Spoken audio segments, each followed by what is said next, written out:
I'd like to call the Common Council meeting for December 17th to order. Has it been appropriately noticed? Please stand for the pledge.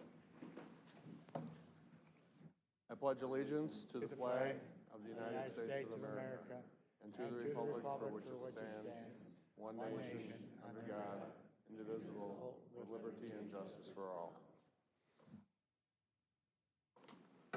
Roll call, please. Here. Here. Here. Here. Here. Here. Alderman Spiegelberg. Here. First item tonight is a public hearing. Public hearing is, for the purpose of the public hearing is to hear public comment on a proposed amendment to the City of Oconomowoc Comprehensive Land Use Plan 2050 and a request to rezone 21.82 acres of land located on Blue Ribbon Circle North in the Pabst Farms Commerce Center. First off, I'd like to turn it over to our city attorney for some comments. Okay, so we know that this issue relates to the potential use of that land as a baseball park. Our wise friends to the west in Madison have set up a process whereby if you are in need of a conditional use permit for that particular use, the body that makes a determination on whether or not it should be granted is a judge, in essence, this common council. Tonight, we're not talking about whether or not a conditional use ought to be granted for a ballpark. Tonight, we're talking about whether or not that property ought to be rezoned for commercial use. Under the commercial zoning in this city, a ballpark could be authorized to be there if it gets a conditional use. Otherwise, there's a litany of lots of other things that can go there as a matter of right. So the purpose of me butting in here is to say that because of the rules that were set up 2 years ago in Act 67 by our wise friends to the west in Madison, this common council can't take any information as it relates to the specific use of that property as a ballpark until we get there. In other words, if the property is rezoned to commercial, that allows this property owner to make an application for a conditional use. So tonight, it's a issue as to whether or not that property should be, irrespective of the use they want to put it to, should be rezoned to commercial. So any discussion as it relates to this particular use as a ballpark cannot come in tonight. And here's why. If there is information that's brought to these judges outside of a public hearing for that purpose, it is outside of the record that is made at the public hearing for that purpose. And let's say that the Common Council hears information tonight and then goes forward with a public hearing later on and hears other information during that public hearing. They're not supposed to consider or hear any information outside of that public hearing, which is down the road.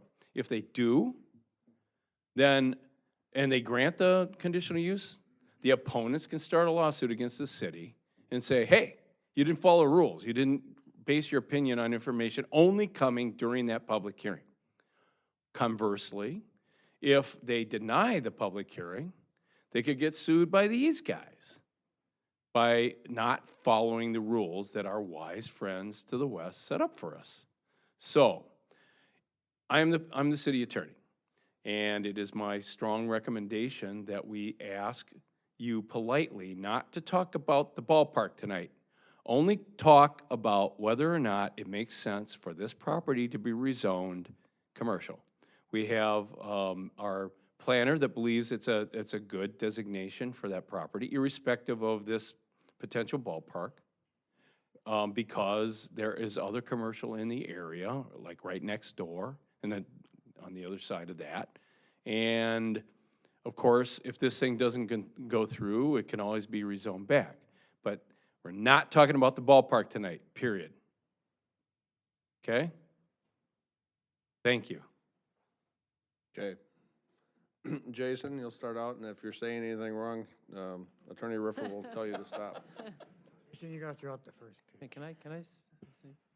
Thank you, Mayor and Common Council. I'll give a very brief presentation. As we just heard from our attorney, this is a land use amendment and a rezoning application. This is a public hearing. The change in the land use is from the designation of business park to a designation called general commercial. And then it's also a zoning change from business park to general commercial. So very similar, but these two instruments or documents have to be consistent. So they have to change the land use plan from the business park designation and the zoning from business park to commercial. The site that we're talking about changing is south of Interstate I-94. It is also west of Summit Avenue. The uses around it would be to the west and south, there's purple areas here that are business park, but to the south, this direction, and to the east is commercial, so that it has business park and commercial on either side of it. It's kind of a transition piece. You have the I-94 corridor with business park to the north, but also commercial up in this area, and you have the Aurora Hospital, and then the distribution center. So we all know the site. I wanted to just show you the existing land use plan. Currently is this parcel and subject. Parcel is circled here. It's this bluish teal color. It is shown in the land use plan as business park. The adjacent properties to the east and south are commercial, and the other side is business park.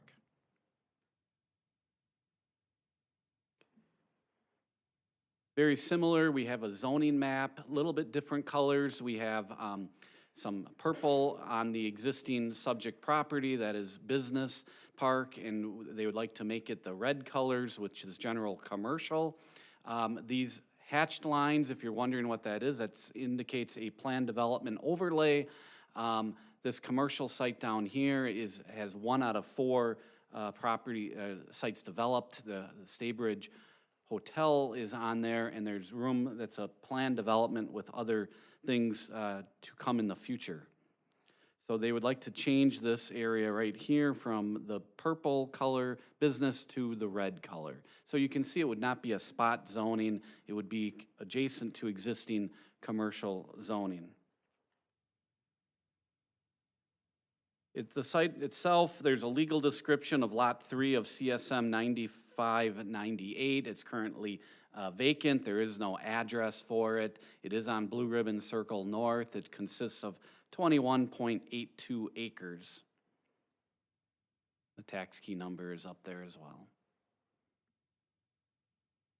I do support the land use and zoning change from business park to general commercial because this site has been vacant for a long time, and there's a potential for economic development to happen, increased development not only on this site but in the immediate area. I've already talked about one area to the south that was a planned development district that was approved by this Common Council years ago, maybe not the same members, but the city approved it for commercial uses, and it just hasn't taken off.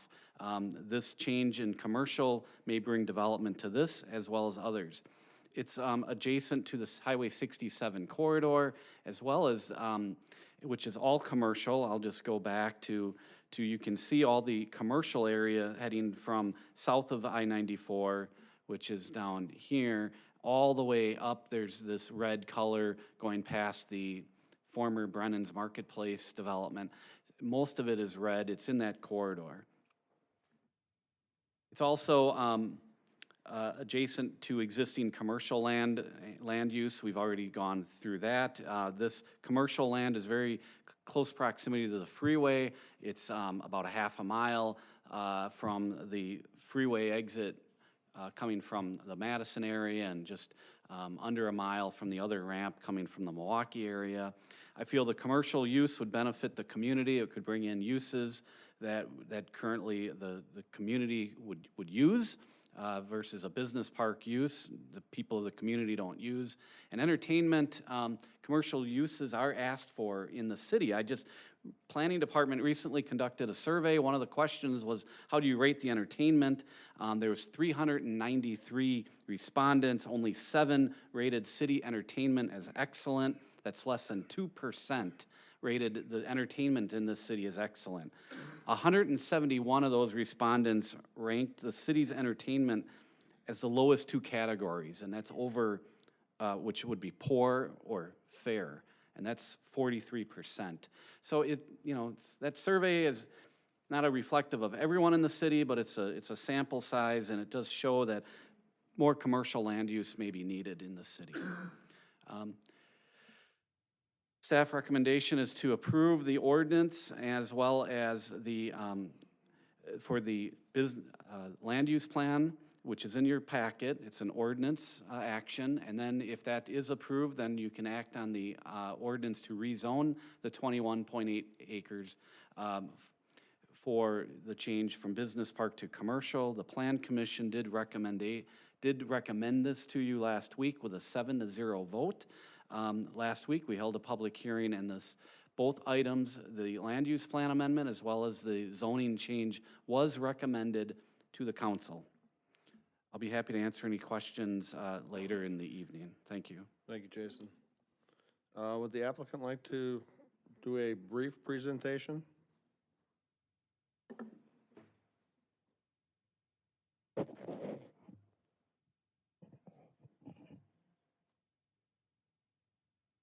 I'll wait and see if he violates my rule. No, I will not be violating any rules. My name is Tim Newbert. Speaking on behalf of Diamond Club Entertainment, my 2 partners are Sonny Bando and Tom Kelnick. And yes, my parade has been rained on, as I've been known to talk a lot about a lot of things. But based on Attorney Riffle's recommendation, we're here to just respectfully ask for a land use and zoning change, with the understanding that we hope to have the opportunity to be able to come before you in a month or 2 to specifically talk about our project. Thank you. Thank you. Okay, now I'm going to call people up on the blue cards that I received. Again, you have to follow the rules of what was presented to you.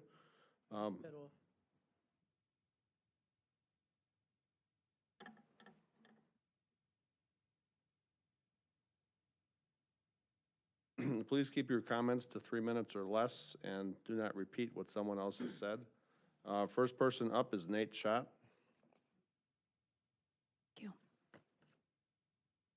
Hi, my name's Nate Schacht. I live at 1333 Red Wing Drive in the city here.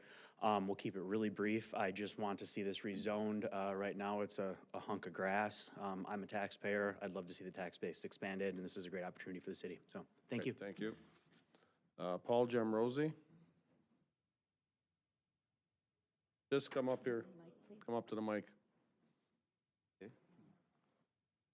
We don't have anything to add. We were expecting to talk about the stadium and not the zoning, so I guess Yeah, this any is of my zoning, comments. zoning tonight, and if this gets approved, then we'll move on to the next phase. So when would be the time to come back? They have to present the application to us. Okay, It's not, thank you. It's not done yet.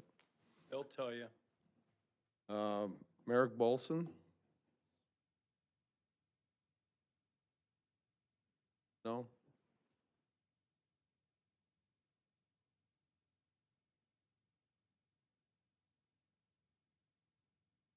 Chris Dyer?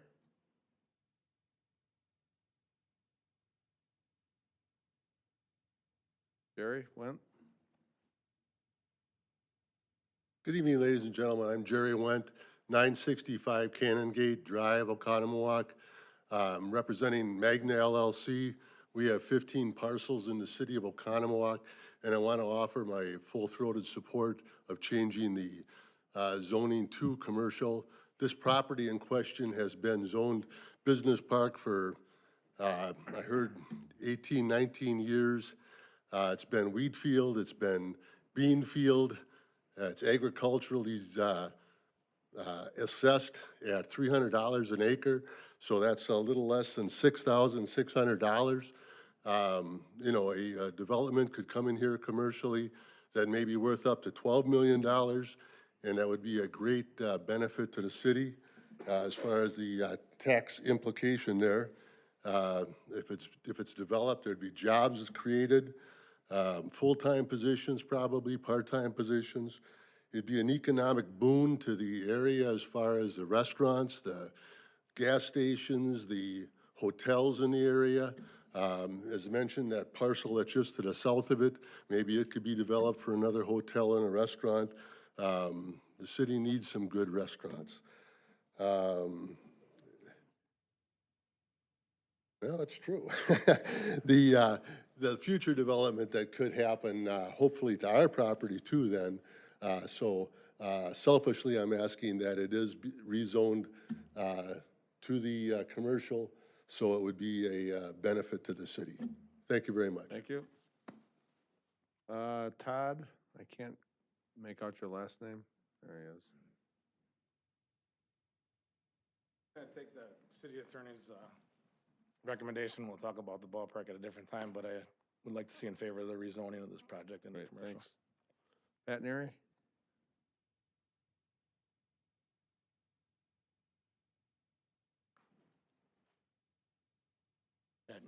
Pat Neary, North 8110 LaSalle Circle. I also came tonight to speak on behalf of the proposal for the stadium, but I would very strongly support the rezoning, particularly for a lot of the same reasons that Mr. Wentz stated.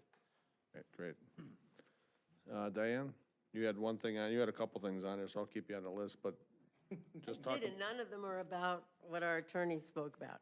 Unfortunately, I missed the meeting last week. It was a conflict with being on my annual meeting for my association, so I had to pick and choose which one I went to. I figured this would go on for more than one meeting. I just have 3 questions. I wasn't aware, and maybe I should have been, that in order for the city, if the city wants to issue a liquor license, that we This is don't. that we're talking, no, we're No, not no, talking. it's just, no, I'm not talking about talking any about particular We're thing. talking It about was zoning, we're not talking about liquor Oh, license. This is a public hearing on the Zoning. rezoning. Just that. It's Yeah. not the public question part? No, no, you'll Well, have you your had that opportunity on for here, that. you had that on here. And then I have 2 other cards, and these will come up later. Any other questions?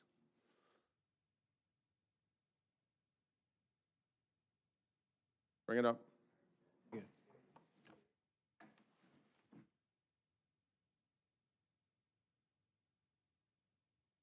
Just state your name and address.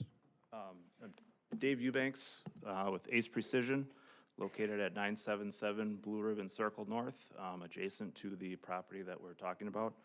I'm the maintenance manager for Ace Precision. I've been with the company for nearly 17 years. I was involved with the original construction back in 2003, the addition to our building in 2015, and also been responsible for the overall facility maintenance and upkeep. Being the first company in the business park, we tried to set the standard high of what was expected of the city and Pabst Farms when we first started construction and also when we put on our addition. We had to make a number of changes when designing the building because the expectation was not just any business could be built in the park. We had a vast number of requirements that were cost inhibitive, changes to our construction process, from choosing the right exterior stone so our building wouldn't stand out, to making sure that the number of trees and the height of those trees met the landscaping requirements, and also down to the size of our sign so it wasn't obstructing anybody's view. Because of these high expectations, that's why we decided to call the business park home. Over the past 16 years, we have spent a considerable amount of time and money to meet and maintain these high expectations from the city and Pabst Farms. I'm asking that your decision tonight be respectful of existing companies in the business park, not only including Ace Precision, but Century and Lake Country Manufacturing, who have all been held to these high standards of expectations and have been responsible members of the community. We have tried to be good neighbors by originally allowing Harley-Davidson to use their parking lots during their events with the understanding that it's only a couple times per year. But after finding a substantial amount of litter, attendees urinating on our property, and broken bottles, we felt that the liability wasn't worth the risk. This last year, we asked that the dealership not use our parking lot. They put up no parking signs at our entrances. After we informed them that our front lot was full from motorcycles and cars on the first night, they set up barricades at our entrances for the second night. Their attendees took it upon themselves to remove those barricades, and our lot was filled again. If this property is zoned commercial, I'm concerned about the amount of people that this will bring into Blue Ribbon Circle and the increase of this type of activity. Once the property is rezoned, there's no going back. The door is open for any type of commercial business to come into the park, which was not the original intent. With Harley, the Staybridge Hotel, and its surrounding properties being already zoned commercial, the business park is shrinking. I'm asking you to carefully consider your decision before reducing it even further with the rezoning of this property. I'm not opposed to this project, but in the location that it was originally intended for this type of use. In the comprehensive plan of 2050, which you carefully put together in the best interests of the community, and I want to thank you for your efforts on that. On page 145, under land use policies, it states, ensure that all development within the city is consistent with the comprehensive plan. And 2, align future land use planning with all long-range planning efforts within the comprehensive plan. As you know, commercial zoning already exists in a large portion of the Paps Farms development, so I'm suggesting to you to put this project in a place where it fits. Thank you for your time and your service to the community. Thank you. Sherry Eubanks?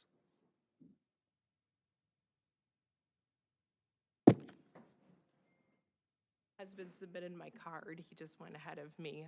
In the Village of Summit, we're allowed to say ditto, and so I will You can say echo that. what he said is Okay. ditto. Most of what we came to prepare for on behalf of Ace Precision and Lake Country Manufacturing was discussion of the specific land use, but everything Dave just communicated is a fair assessment of what our fellow business park neighbors feel and how we feel as Ace Precision community members. So thank you for your time, Thank you. consideration.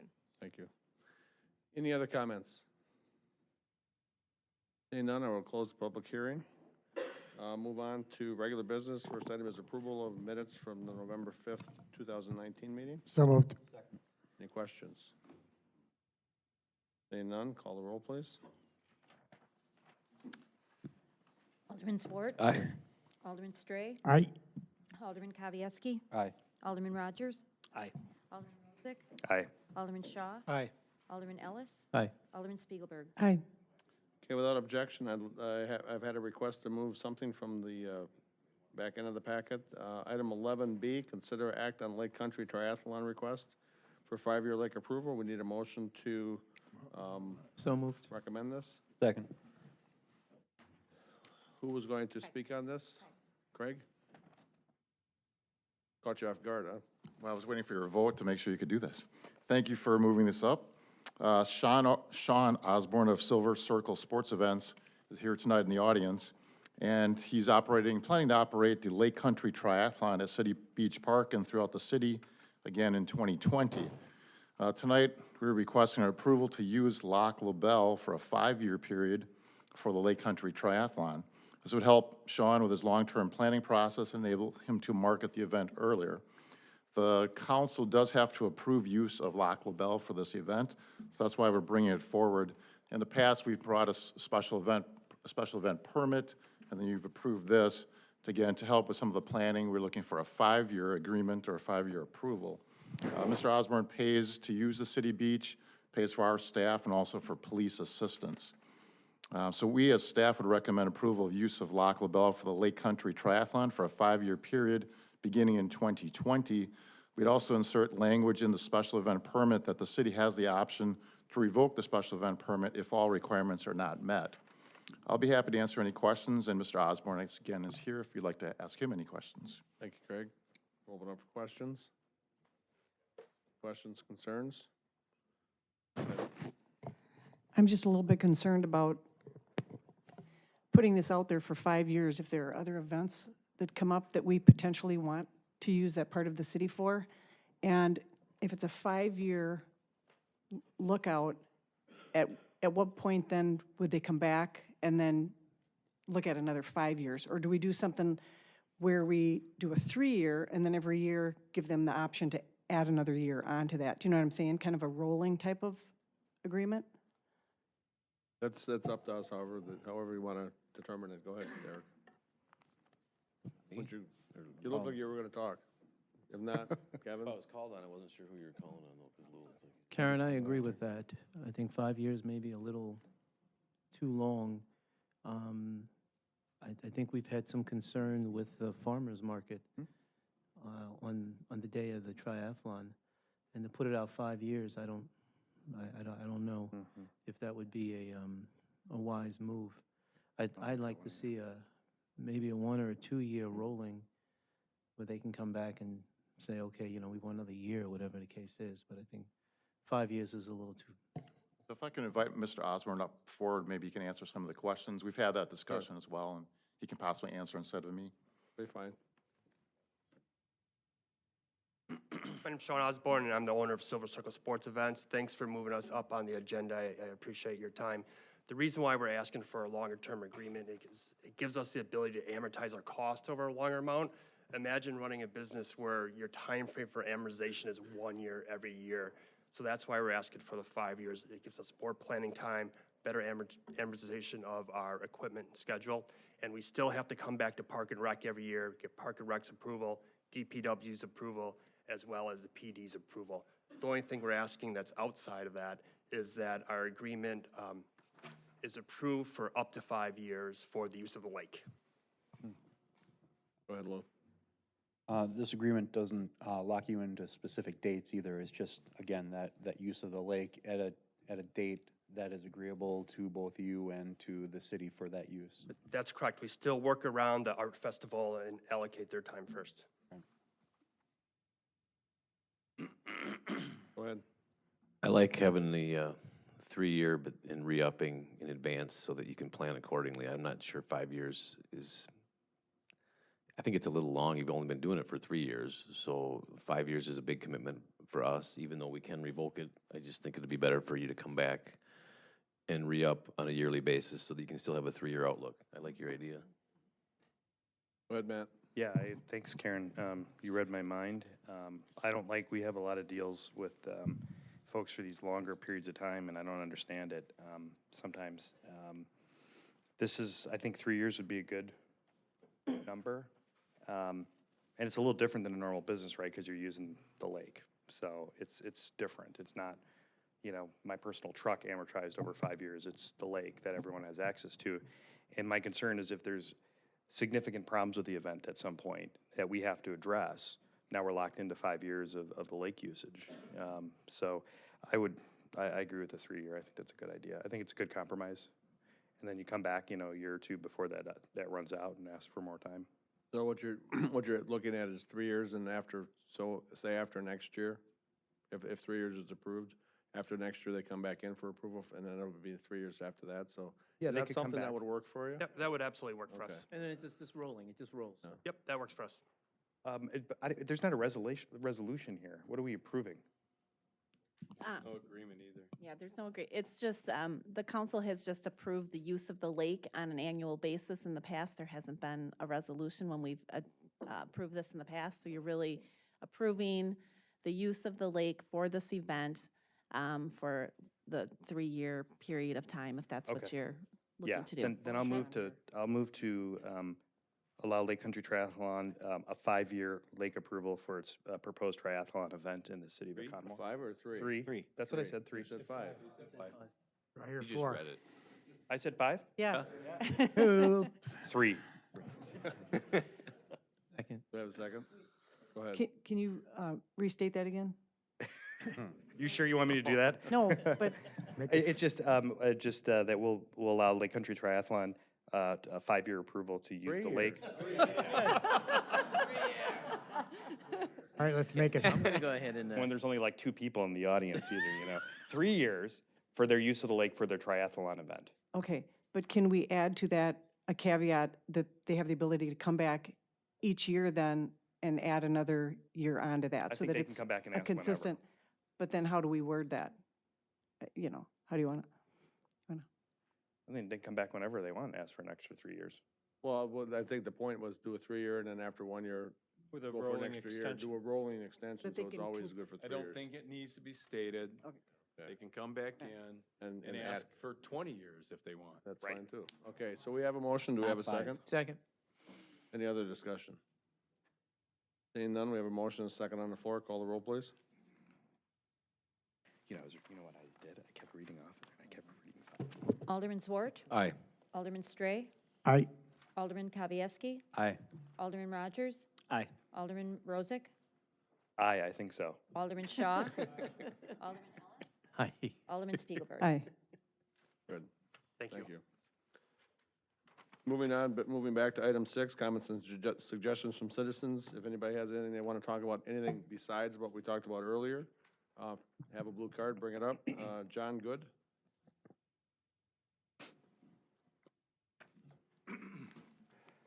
Thank you for the open forum to express concerns and suggestions.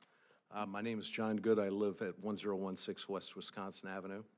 My wife and I live at the property immediately to the west of the Barron's existing 1012 West Wisconsin Avenue property. The purpose of my discussion is to go ahead and outline some concerns with the proposed subdivide, as well as to outline some requests that we have.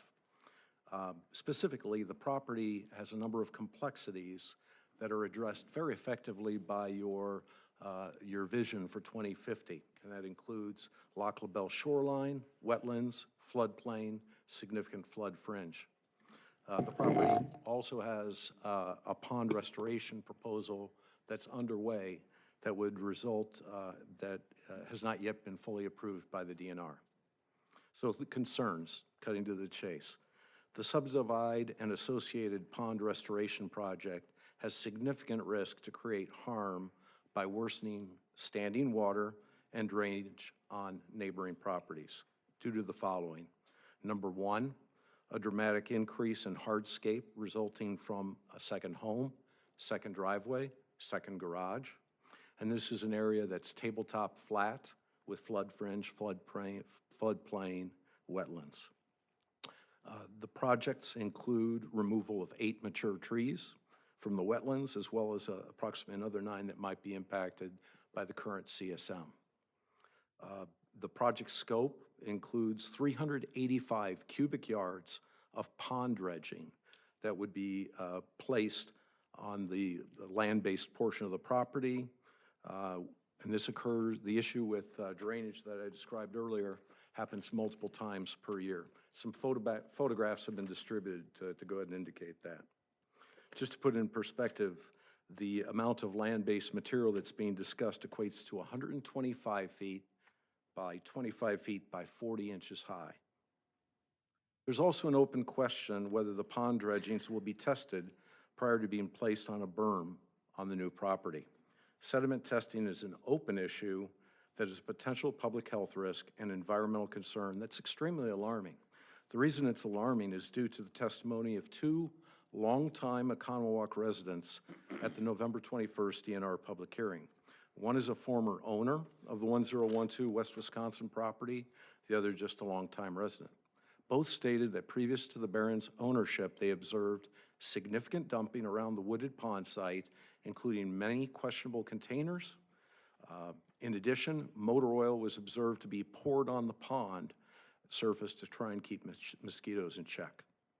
So to summarize, there are a few requests. Request number 1, wait for the DNR to complete their decision-making process, as has direct impact on the wetlands aspects of the project restoration. Per the DNR, this decision is slated to be complete within 30 days of the public hearing and comments that were completed on December 2nd. So it would be early January. Require testing of the pond sediments that are proposed to be placed on the new property in order to go ahead and mitigate concerns with health and environmental concerns that were expressed by neighbors. Determine if pond sediment removal off property is the best risk mitigation strategy to address health, environment, and drainage concerns. Lastly, on the subject of drainage, stipulate that prior to approval of building permits and any significant earth movements such as a berm, that a grading plan be made available for review by drainage experts. The objective would be to ensure that the 1012 West Wisconsin Avenue subdivide and associated project will not create drainage harm, standing water to adjoining neighbors. We ask that the adage "measure twice, cut once" be applied. In closing, please apply the spirit and intent of the Oconomowoc 2050 Comprehensive Plan as it addresses so many of the points that I've already made. I was requested by a neighbor to go ahead and read a statement on her behalf. I've got copies of this can be distributed. That's just a couple of high points. I'm speaking on behalf of Joe and Mary Jo Surgis, who actually live at 1026 West Wisconsin Avenue. They lived in the home on 1012 from 1993 to 2002, prior to the Barons, okay? When they moved in the 1012 property in 1993, the area surrounding the pond was dense with trees and brush. Unfortunately, this wooded area also suffered from dumping of garbage and potentially hazardous material due to public access to the property just east of the woods and pond. There was a small side street to the east of the pond that was relatively secluded. As such, the public could easily access the woods to dump unwanted products. When we lived at the property, we removed garbage from time to time, including such items as air conditioner, tires, motor oil, paint, and other miscellaneous junk. I'm going to skip over some of the other stuff in the interest of time. I would also like to inform you that while we lived at the 1012 property, it was clear there was drainage challenges for the 1012 and surrounding yards. The concerns from the neighbors about disruption to the drainage pattern is a valid concern. Once again, regards, Joe and Mary Jo Surgis. Thank you. Joycelyn, good?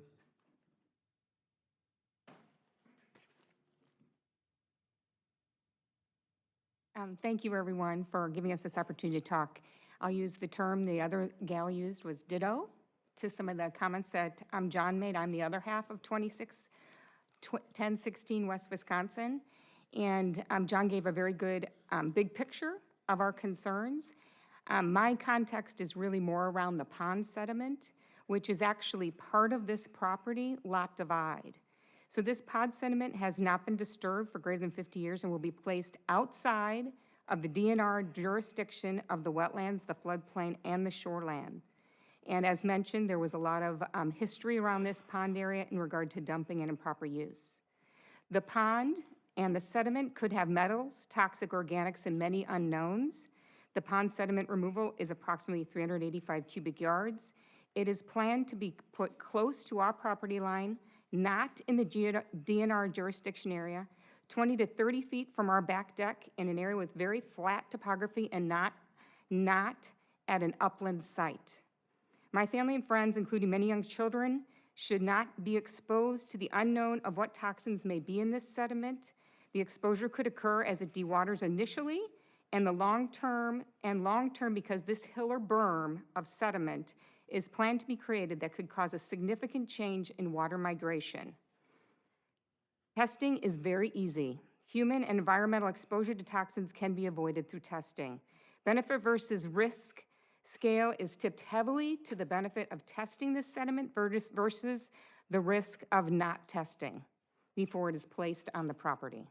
We are asking or suggesting that you prevent harm to our property and our neighbors' properties and Lac La Belle, preserve our enjoyment, our safety, and our investment that we've made 13 plus years ago by looking at the totality of all these overlapping projects at 1012 West Wisconsin that are in the Oconomowoc jurisdiction. Require testing of this sediment and the water, removal of the sediment off the property, and a full grading plan prior to any soil movement. Complete comprehensive planning prior to the start of this property development rather than an attempt to repair mistakes or mishaps is definitely warranted, we believe. Thank you. Thank you. Diane? Diane from Oconomowoc. I'm just wondering about the triathlon. I know it's done, maybe this is not time, but does the city make a lot of money from that? My question is the last 2 years about having it on Saturday, which is the absolute prime time for our farmers in the farmers market. And I know that it hurts them every year because I talk about it with them.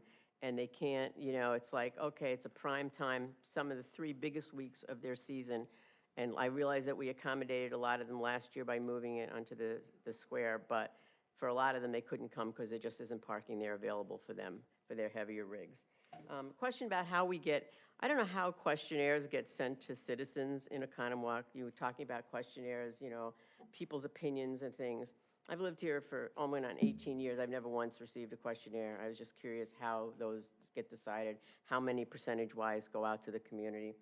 On liquor licenses, I've lived in a lot of different places. Most of them require that you serve some kind of food. Is that not part of the requirements in Oconomowoc, and maybe it should be that, I mean, how many bars do we open, or are we allowed to open where no food is served? The purpose of serving foods isn't, the intention is to try and keep people from getting a little bit drunker than they would if there wasn't any food. Even New York City, which probably has thousands of bars, requires food be served in their bars. It might only be pretzels, but they require some food be served. And I noticed that we have another bar coming into town where they're going to give setups. That's great, but there's no food. If you want to bring your own, you can. And my last comment was about this new gentleman, Shell Pepper. There was an article in the paper last week. I don't know how most people felt, and I did call the publisher, the editor of the paper. It wasn't at all a reflection on the gentleman who wrote it, and maybe it's not on the gentleman who's running. I found it offensive the way he worded why he wants to run. You know, he said he wants to see a newer generation interested in the council. He said that the city's really interested in attracting younger working families and bringing those kind of people in. I'm sorry, maybe I'm wrong, but I sold real estate a lot here, and I can tell you, being the president of the association of my subdivision, the majority of people that are moving in are not younger families, which is pretty interesting. You know, I got big 3 on my street alone that came in, and they're all retirees, and they're all buying 2,000 to 3,000 square foot houses, and they're moving multiple generations. And it's not their younger kids that are moving in with them, it's their 70 and 80-year-old parents that are moving in with them. So, you know, he said, I think it would be great to get someone like myself who fits that demographic to have a voice. I think anybody would be welcomed on this council. I personally, at my age, found that really offensive. When I look at around, and I come to a fair amount of meetings, the majority of people that come to these meetings and care about the city are not 30-year-olds. They're people who have been here longer and have more invested, and I applaud him for running. I just think he needs to be a little bit more diplomatic. Thank you. Is there any other comments? Seeing none, we will move on. Next item is the consent agenda. We need a motion to approve the consent agenda. So moved. Second. There are licenses, utility write-offs, electric utility easement, a resolution appointing election inspectors for the 2020 to 2021, and the treasurer's report. Seeing no objections, we have a motion and a second. Call the roll, please. Alderman Zwart. Aye. Alderman Stray. Aye. Alderman Kavieski. Aye. Alderman Rogers. Aye. Alderman Rozak. Aye. Alderman Shaw. Aye. Alderman Ellis. Aye. Alderman Spiegelberg. Aye. Moving on, protection and welfare. First item, consider acting on a resolution granting a new 2019 Reserve Class B intoxicating liquor fermented malt beverage license to Highline Vault Incorporated, which is Coco's Seafood and Steakhouse. We need a motion to approve the resolution. So moved. Second. Diane, you want to? Yes, thank you, Mayor. Get on that? The city received an application from the owner of Coco's, a new restaurant that will be called Coco's Seafood and Steakhouse, and it will occupy space in the Fowler Lake Village building. The applicant is looking to open in later January, and he is applying for a full Class B liquor license. In 2013, council put on hold a liquor license for City Hall North redevelopment area, and that would be the area someplace behind City Hall and to the sides. And so this property fits that redevelopment area. And so we have that license put aside, so it would not take a license out from our quota that we have available. And the applicant meets all Chapter 12 licensing requirements and state statutes, so I recommend granting the license. I also want to mention that because the applicant is not looking to open until January, that I would recommend a condition on the granting that the license must be issued by February 28th, or if it is not, then the applicant would need to come back for reapproval. Thank you. Any question? Go ahead. Yeah, that was going to be my comment, is that at the committee level, we had recommended this with that condition in place. So I would like to propose an amendment to the motion to include that condition. We have a second on the amendment? Second. Okay. Any other discussions on the amendment? Seeing none, call the roll on the amendment. Alderman Zwart. Aye. Alderman Stray. Aye. Alderman Kavieski. Aye. Alderman Rogers. Aye. Alderman Rozak. Aye. Alderman Shaw. Aye. Alderman Ellis. Aye. Alderman Spiegelberg. Aye. Okay, now we have an amended motion. Any questions on the amended motion? Seeing none, call the roll on that. Alderman Zwart. Aye. Alderman Stray. Aye. Alderman Kavieski. Abstain. Alderman Rogers. Aye. Alderman Rozak. Aye. Alderman Shaw. Aye. Alderman Ellis. Aye. Alderman Spiegelberg. Aye. Next item is consider acting on a resolution granting a new 2019 Class B fermented malt beverage and Class C wine license to Steelhead Ale Works LLC. We need a motion to approve the resolution. So moved. Second. Do I give an update on that too, Diane? Yes, Mayor. So the city received an application from a new business called Steelhead Ale Works. They are looking to open a bar restaurant in the space that was formerly occupied by Hops and Leisure. They are also looking to open around the second week in January, 10th, 8th, 9th, 10th. So they are requesting a Class B beer license and a Class C wine license. The city does not have quotas on those licenses. So I do recommend the granting of the license, and then I would issue it when they do let me know their firm opening date. Then I would have them come in, pay for the license at that time, and issue it to them. Go ahead. Do you need an amendment on this one then? No. So if you will indulge me, Diane just left, but I don't think we can require food. She asked that question about food being required when we issue a permit. I don't think we have a requirement that food be issued when or food be served when we issue these licenses that I'm aware of. Chapter 125 of the Wisconsin statutes is the Bible as it relates to what we can do and what we can't do. We cannot require anything more restrictive than what the state statute dictates, and the state statute does not dictate that there shall be no liquor license issued unless there's food served. So the fight is in Madison, not here. Chapter 125, that was on the tip of my tongue. I was thinking about it. And just couldn't Five remember part it. of Five it, in just it. a five. Mr. Five was, 125, yeah, 123. 5, 125, 5. any other questions or concerns?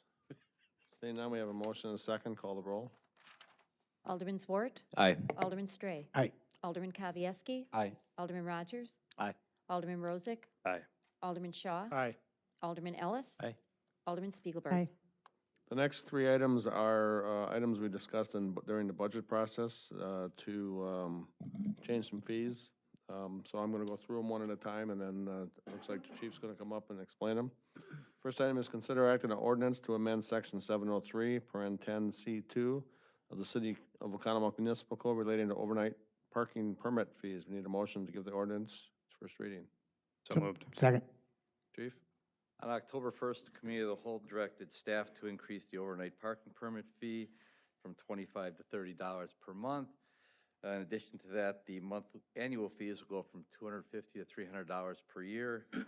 The monthly or partial monthly fee will go from $13 to $15, and then the duplicate permit replacement will go to $30. Staff is recommending the approval of the fee increase. Okay. Any questions? Seeing none, we have a motion and a second. Call the roll, please. Alderman Zwart. Aye. Alderman Stray. Aye. Alderman Kavieski. Aye. Alderman Rogers. Aye. Alderman Rozak. Aye. Alderman Shaw. Aye. Alderman Ellis. Aye. Alderman Spiegelberg. Aye. Without objection, we'll waive second reading. Ordinance becomes law. Next item, consider act on ordinance to amend section 4.075 of the City of Oconomowoc Municipal Code relating to warrant service fees. We need a motion to give the ordinance its first reading. So moved. On October Do we have a second? Yeah, got it. On October 1st, Committee of the Whole directed staff to increase the warrant fee, service fee to $60 from $50. Staff is recommending the approval of this fee increase. Thank you. Questions? Go ahead. Just a comment for those that are here. These are items we're looked at during our budget cycle. These two specific items, along with others that didn't, I think, need ordinance approval. Some of these hadn't been reviewed for, in some cases, decades, other cases, just many years. So we're trying to just raise some of these fees with inflation, especially for folks that are coming in for the warrant stuff that aren't potentially citizen residents or not paying taxes. Correct. Any other questions?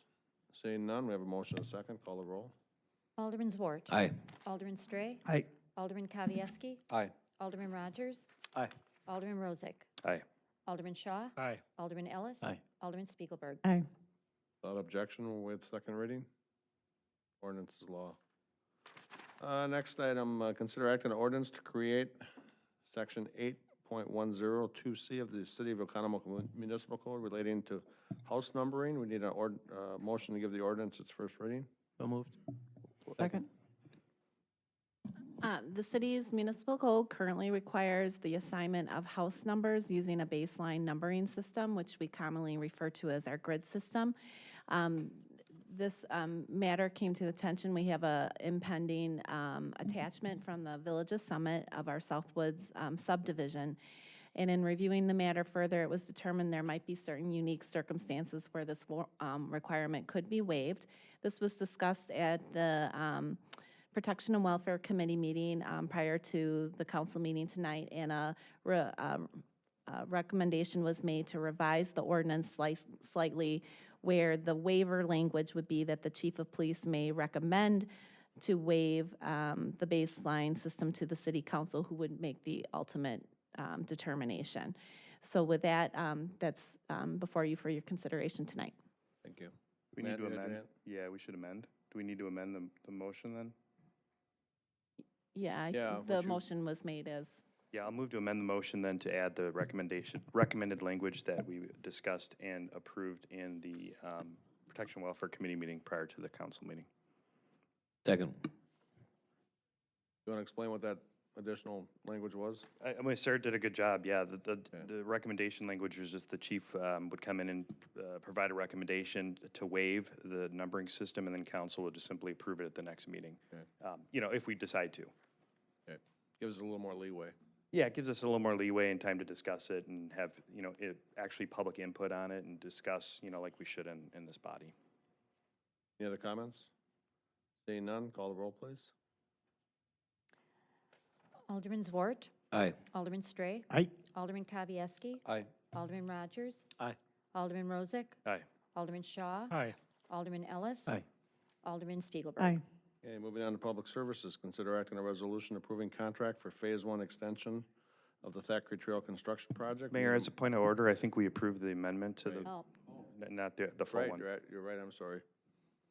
Oh, wait. Not done yet. We got one more quick vote on it. I forgot. Good, thanks for pointing that out, Matt. You bet. We have the amended, we have the motion is amended, so we need to approve the amended ordinance. Any other questions? Call the roll. Alderman Zwart. Aye. Alderman Stray. Aye. Alderman Kavieski. Aye. Alderman Rogers. Aye. Alderman Rozak. Aye. Alderman Shaw. Aye. Alderman Ellis. Aye. Alderman Spiegelberg. Aye. Okay, without objection, we'll waive the second reading to the amended ordinance. Ordinance becomes law. Okay, next item, consider acting a resolution approving contract for Phase 1 extension of the Thackeray Trail construction project. We need a motion to approve the resolution. So moved. Second. Go ahead. Thank you, Mayor. Item before you tonight is the Phase 1 construction of the extension of Thackeray Trail. September of this year, the council did approve the extension of Thackeray Trail, so that'll connect to Silver Lake Street.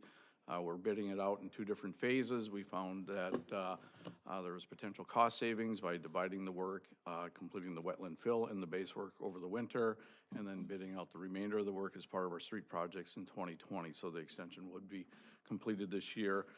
4 bids were received. We're recommending the low bid of Musson Brothers at a total cost of $757,086.50. It is a unit price contract, so it'll come down to the actual units used. as per city policy. There's a 10% contingency allowed. Anything that exceeds that, we would have to come back to the Common Council for discussion and approval. This project is also funded by impact fees, so it is not based off the tax levy. That's correct. Thank you, sir. Comments, questions? Go ahead, Matt. Yeah, real briefly, this wasn't originally discussed in 2 phases, but I understand what you're doing now. We're still going to try to get the road completed by 2020, right? Correct. So all of this Phase 1 work is all going to, I wasn't clear about that before, but Okay. all the Phase 1 work's Sure. going to be completed, like during winter, Yeah, early spring? So I believe we gave them to either March or April. Is it going to screw people up on Thackeray Trail? No, because this is in the extension area. So this Okay. is in the area where no one's driving. It's a wetland fill area. When you get to the end of the existing Thackeray Trail now, there's 400 feet of wetland that has to be filled, and we are permitted to do that. They'll also cut in and extend the street to where it comes in by St. Jerome School. And they'll get that phase done. They'll get the basin, some culvert work, stream realignment, and that's this part of the bid. The second phase will be bid out as part of our street projects because there's a lot more asphalt and concrete curb and gutter work in there, so we should see better unit pricing for that. Thank you for your hard work on that one. That was a good idea. Thanks. Go ahead. Yeah, I just want to let you know, I'm going to vote not in favor of this project. I think it's a really good construction bid. I think you guys have done a hell of a job getting this all set up. There was a lot of work went into this whole Thackeray Trail extension. I've been opposed to it from the start, and that's the reason I'm going to vote against it. Okay. Any other comments? Go ahead. The word ditto's been going on over here a little bit tonight, so,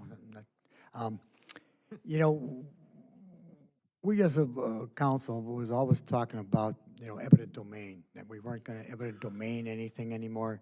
And then there again, we eminent domain a piece of wetlands to put this bridge over troubled water. So, I'm glad to see the bids came down in price, but, you know, there's, to me, there's no use for that particular piece of property except for gain for a couple of neighbors and things like that. So. Any other comments? Seeing none, we have a motion and a second. Call the roll, please. Alderman Zwarth. Aye. Alderman Stray. Nay. Alderman Kavieski. Aye. Alderman Rogers. Aye. Alderman Rozak. Aye. Alderman Shaw. Nay. Alderman Ellis. Aye. Alderman Spiegelberg. Nay. 5-3. Yes, yes, sir. Moving on to utility, consider act on 2020 utility budget. You want to go? John's going John's to, gonna go? yes. John's going.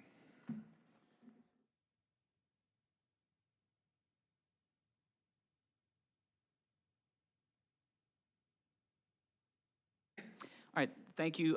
So this evening, I'm going to be reviewing the 2020 budget for the 3 utilities. That is going to be before you this evening.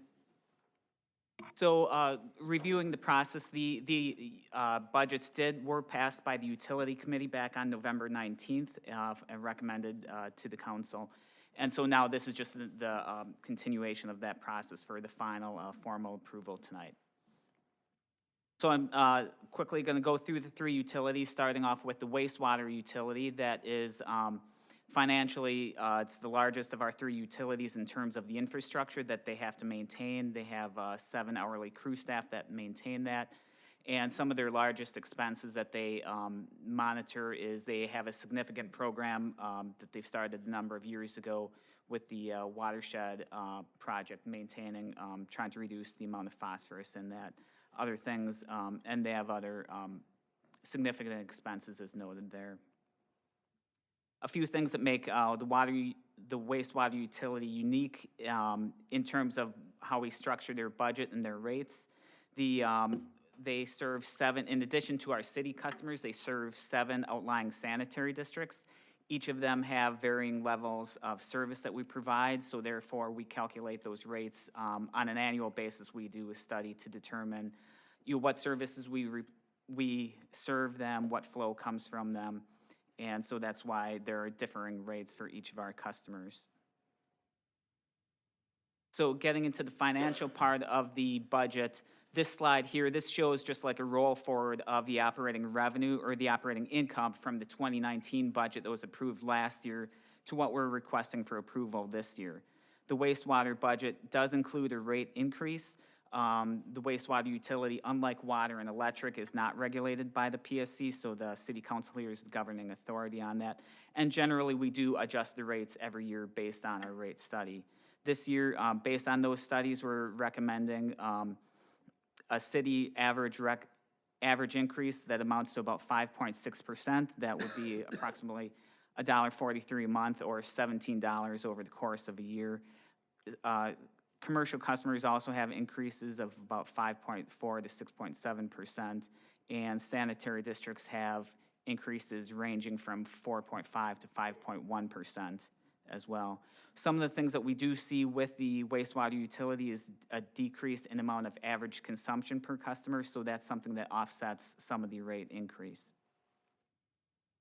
A few things for wastewater that are driving the purpose and the reason for the increase in rates that has been requested is, again, the further investment in the ongoing watershed program to mitigate phosphorus in the watershed. There's also an additional crew employee in the budget, in addition to other wage and benefit inflation.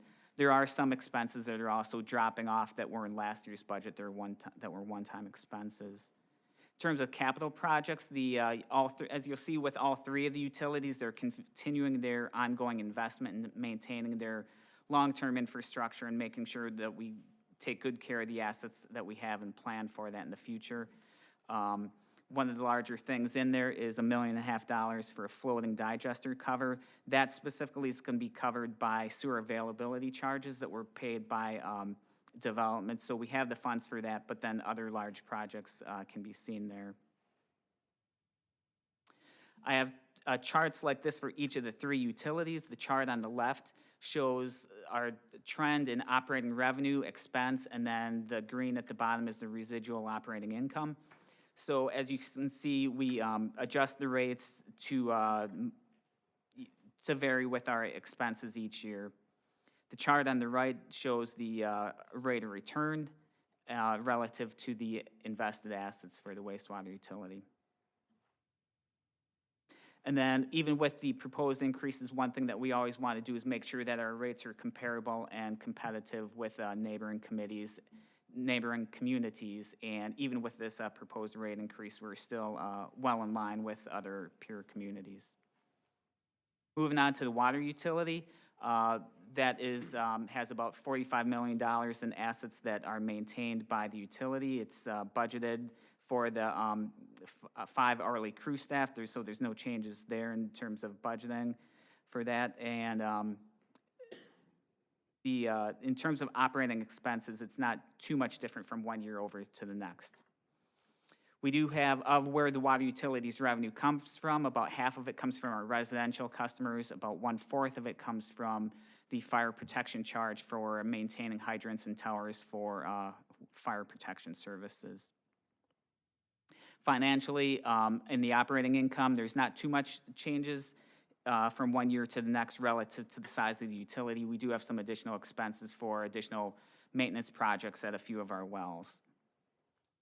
The capital project side of things for the water utility, that's where most of the changes are. As you can see, the past 3 years, we've significantly increased our investment in maintaining our infrastructure.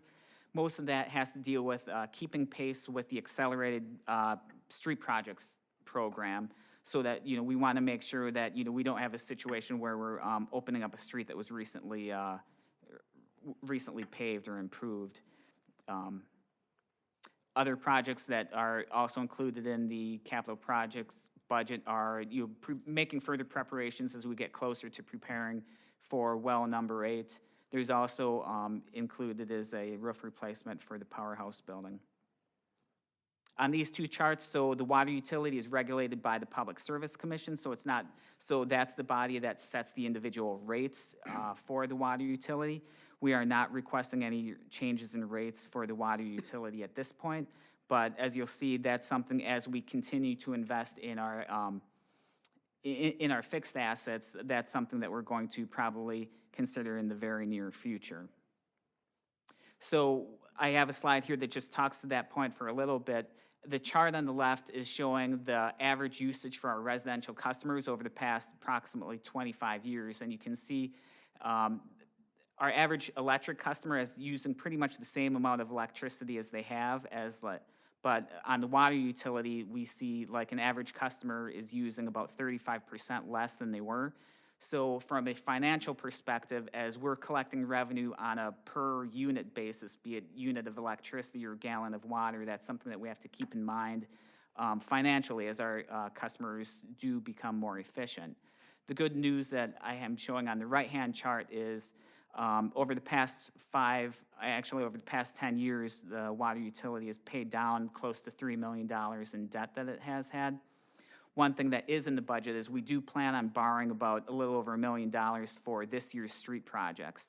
What we plan on doing moving forward for the water utility is probably looking forward to starting the process for filing with the Public Service Commission an application for starting rates. So we would start that process sometime in 2020, and those rates would not likely become effective until 2021. Once we go through that process, that would separately come before this body. So the water utility, that is still very competitive with its peer communities as well. So that's something that we always look for and want to make sure that we maintain.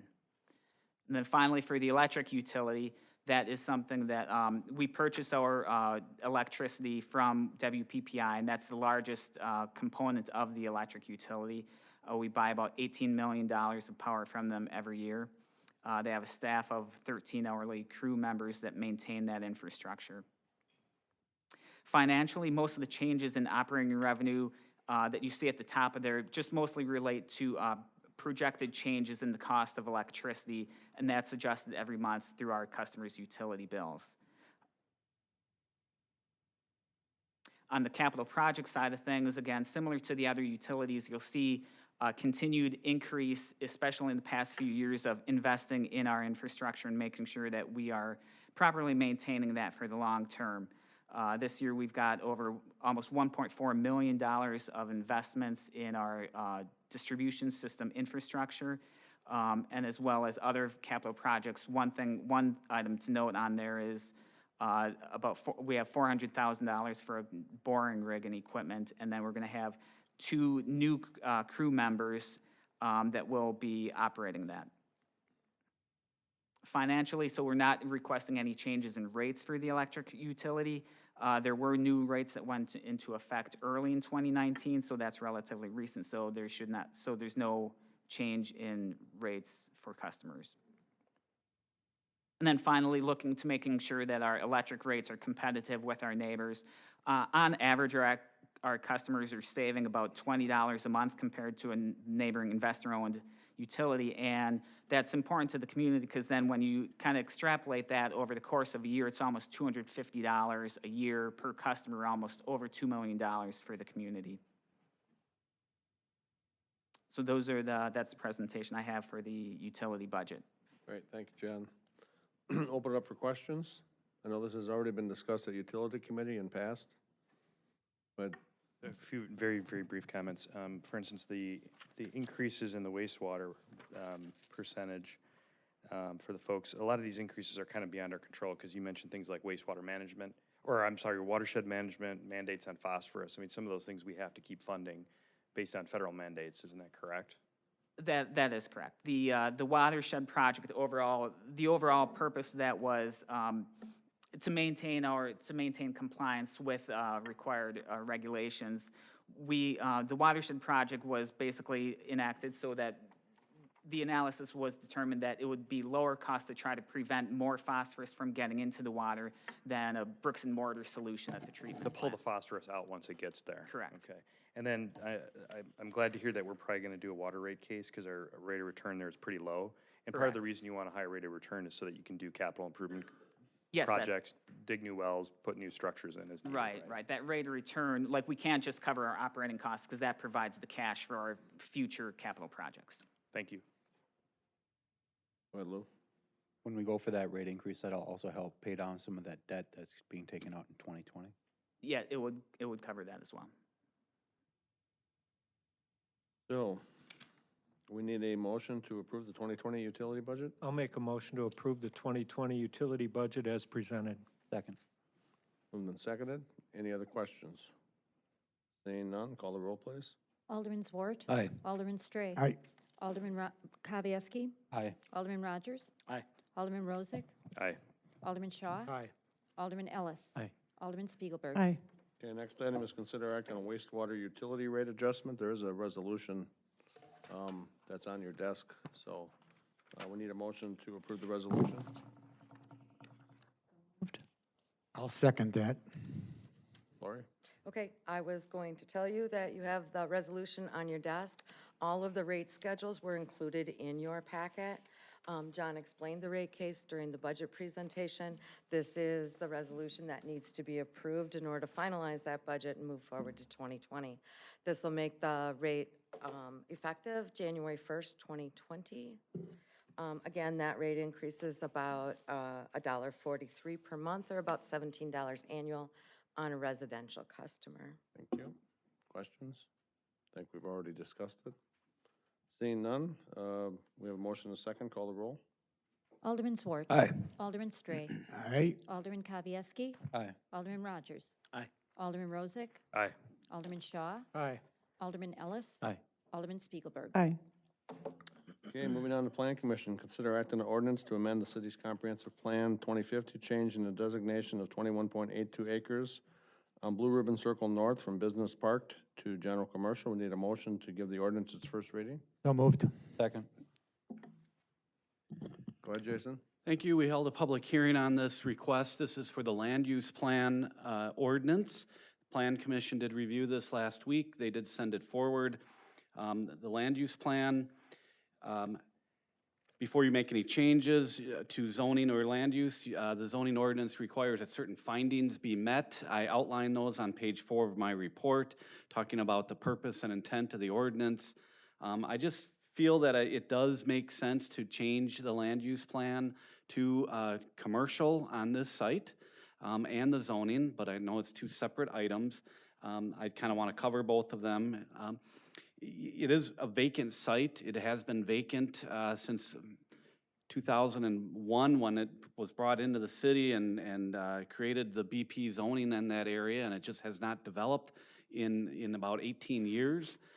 So it seems not to be working that well as business park, and if it was turned into commercial and use, I think there'd be a much more opportunities to develop it. So the findings reflect that. I'd be available to answer any questions that you might have. Thank you. One of the things that was pointed out in the, one of the plan commissioners was, it wasn't just the applicant that was requesting it, it was also the landowner. So this is something the landowner wants as well, not just the applicant. So do we have any comments or questions on this request? You have something? Yeah, absolutely. I Go mean, I ahead. think we need to discuss it, what's been presented and what is being proposed. Acknowledging that a lot of folks came out here to talk about something else. All we're really here to look at today is the land use plan change and the zoning change. And it's kind of different than what we did we recently rezoned some, which is funny, that map you have, it's not corrected yet. We don't have the high density yet for the Mandel apartments, just FYI. When we changed the zoning out there, we really changed the density. And we dramatically affected kind of the area, I believe, around what we did. Nearby was single family, and then we had some very light condos, and then commercial. And we kind of, I think we did there was more like spot zoning. What we're trying to do here, at least what's been presented, is more compatible with what's around it. I'm not unavailed by what I heard from some of the folks that are nearby, and I'm concerned about some of the things they're concerned about. But when you look at what's around it, you see commercial all around it. And when you look at the factors that we're supposed to look at, is it compatible to adjacent land? It is, because we have commercial land around it. In fact, right abutting it is other commercial land where Harley is and the hotel. One of the other things we're supposed to look at is, are the zoning districts comparable to other uses around the district? And it certainly is. And then third, we should look at how you've reviewed in your findings in this report. And the only thing that kind of jumps out at me is was there a mistake in zoning? And you said there was not a mistake in zoning, and I guess I agree with that. But when we look at the overall proposal and we talk about this not being developed for 15 years, was there a mistake in zoning? Should this have been commercial? Seeing how we have other commercial, or there's been other motions prior to it to move it to commercial. Is that a good spot for commercial? I mean, I personally think it probably is a good spot for commercial. When you say there was no mistake, I'm curious. I mean, if it hasn't been developed for 15 years as business park, maybe it was a mistake. I treat, when it says was a mistake made, like a scribbler's error or something on the map. Okay. That's More of a technical mistake? Technical mistake made on the map that was an oversight that we're correcting. And those do appear periodically. We've had a few in my tenure here as the city zoning administrator. There is some errors on the map. So there's no mistake. It was intended to be business 18 years ago. But then it gets to your second argument. Was the business the wrong decision, not mistake? And maybe it was, it just doesn't, it hasn't developed, and that tells me something. 18 years is a long time, and, cities are meant to develop, it's not zoned agricultural, it is zoned for a business park, so it's just something to take under consideration. What would, as far as other things, if we rezone, what else could go in commercial? What could go in commercial? I mean, obviously, we got across the street Fleet Farm, we've got Chili's, we've got stuff like that, banks, car washes. There's a what lot else of could go there? uses that can go in both business park and commercial. A hotel, a restaurant, those are uses that would fit both districts. But there is certain uses in the commercial that does not allow it in business park. Retail sales, is one of them. More of the entertainment and recreational uses, like a movie theater. I talked about that, earlier, that we don't have a lot of places for those types of uses for a large-scale user. Some people might say there's a lot of vacant land in the Pabst Farms Town Center.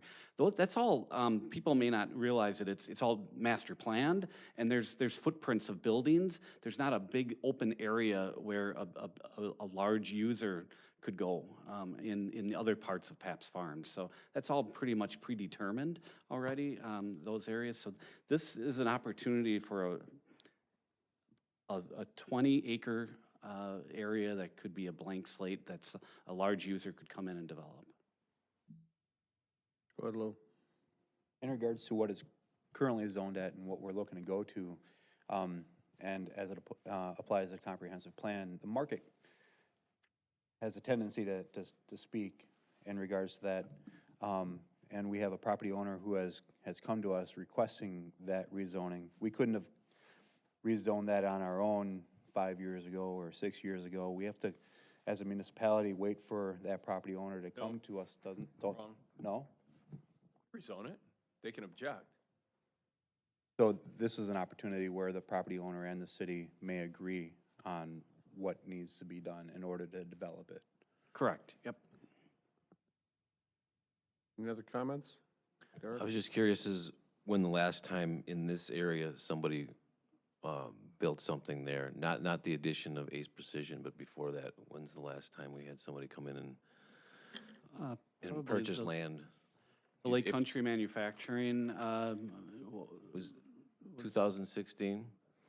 15 or 16. But It's on the and west side. generally, it's not flying off the market there, and we have an opportunity, and I think we should take it. Right now, I think all we get is ag land, tax revenue off of it, and this is an opportunity to make it like the adjoining property owners in that area, I guess. Any other comments? Go ahead, Tom. Yeah, I agree 100% with that one. Now, Matt, you were talking about, that property was vacant for 19 years or 18 years. I think some of it had to do that the price per acre was a little bit tough to swallow at that time. Now we found maybe the right fit, and it'll be good.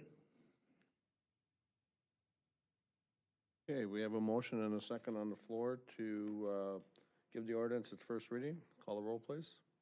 Alderman Schwartz. Aye. Alderman Stray. Aye. Alderman Kavieski. Aye. Alderman Rogers. Aye. Alderman Rozak. Aye. Alderman Shaw. Aye. Alderman Ellis. Aye. Alderman Spiegelberg. Aye.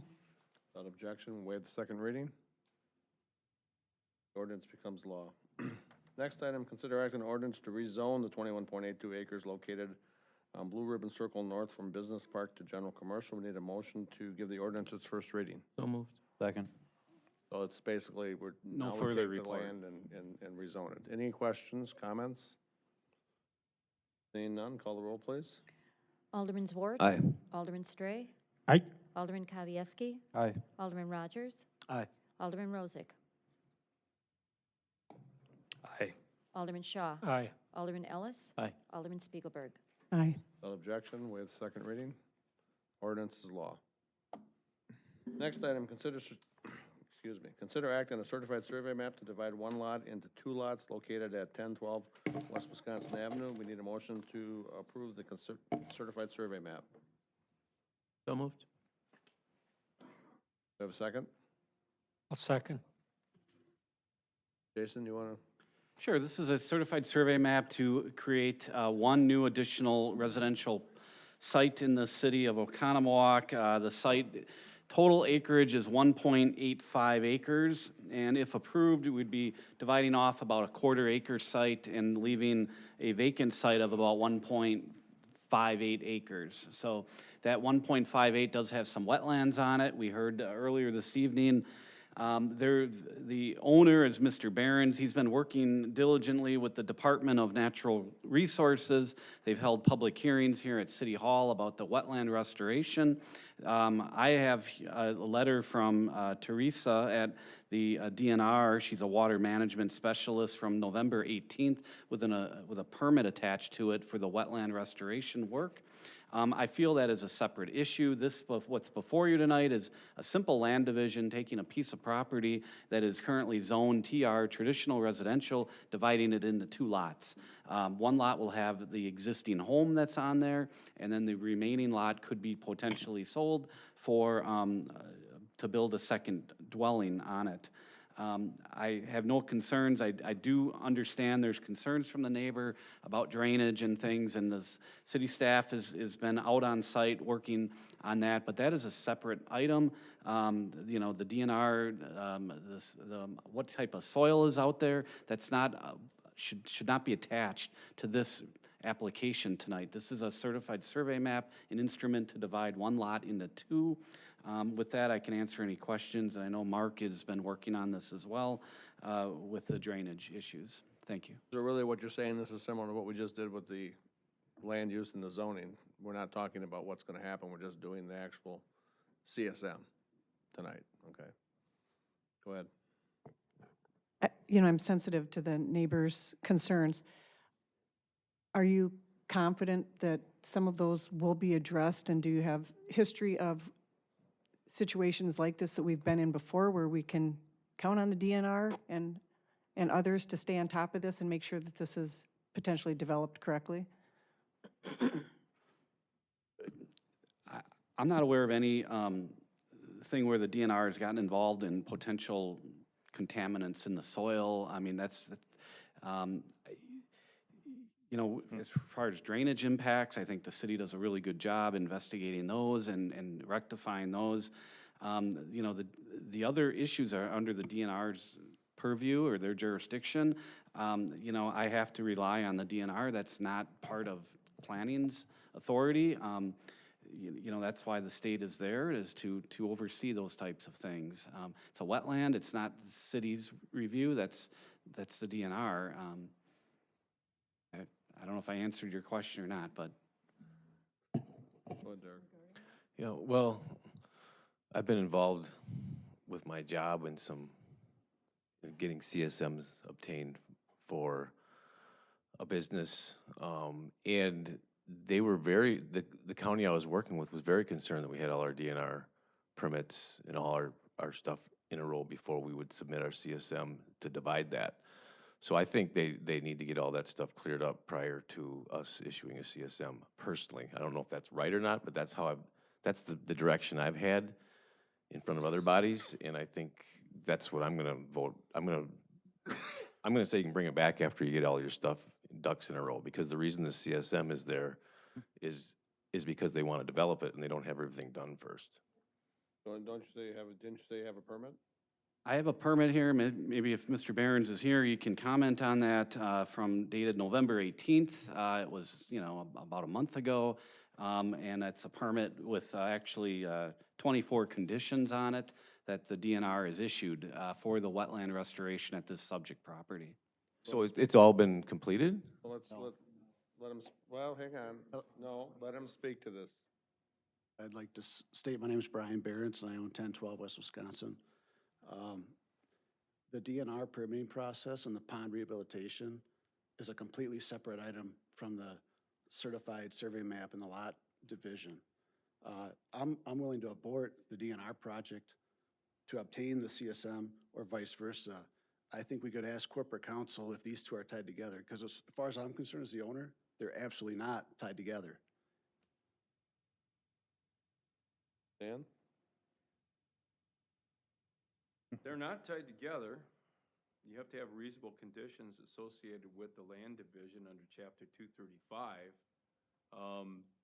That being said, if there's some concerns with regard to where the lines are drawn on the certified survey map as it relates to what we may have in our ordinance with regard to setbacks from wetlands, building envelopes, I do understand from review of our staff report that was all taken into account, and they've actually put building envelopes on the certified survey map to address those issues.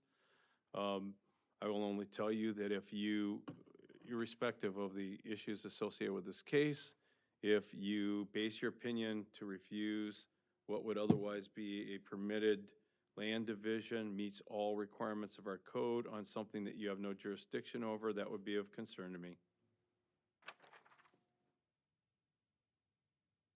Look, at the end of the day, if he's doing a wetland restoration, irrespective of his land division and a pond restoration, he's gonna have to get that, approved, obviously get the permits, and then after the fact approval, the materials handling aspects of it, and all from approved by the DNR.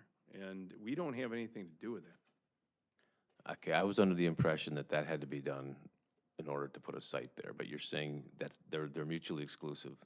Okay. I may stand think that in corrected your then. county situation, seems to me there may have been some wetland delineations that would have been required in advance, and that's absolutely true. You can't divide property unless you know precisely where the wetlands are delineated. I'm kind of thinking that Yeah, may have that's, been And that's all been completed by Stantec. okay. so I'd be careful.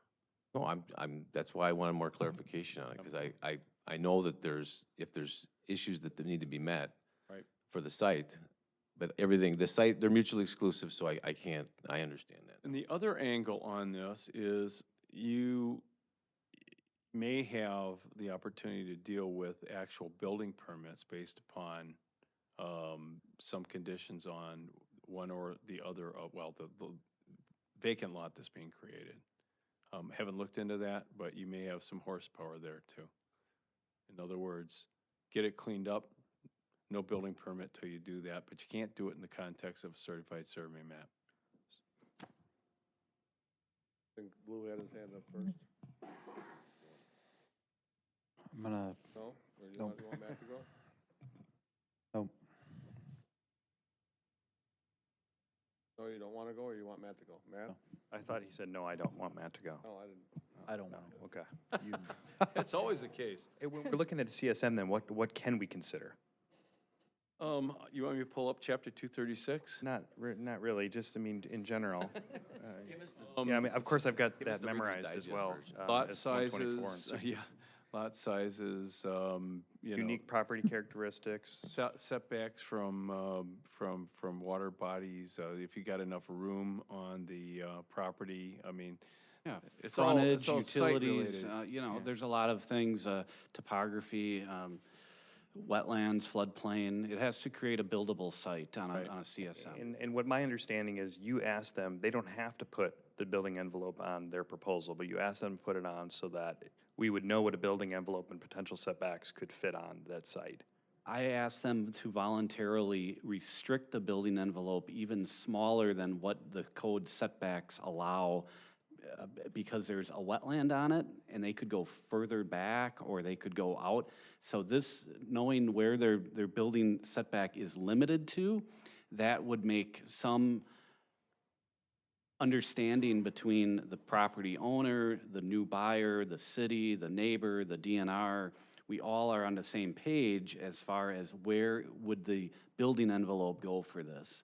Because there is some wetlands on the property, and we don't want anyone to think that they can put a house closer to the water in Do the you have any wetlands. issues with the creation of a more oddball-looking lot in the city? I mean, some of them are already kind of odd-looking around there and strange, especially the one to the, what is that, to the east of it?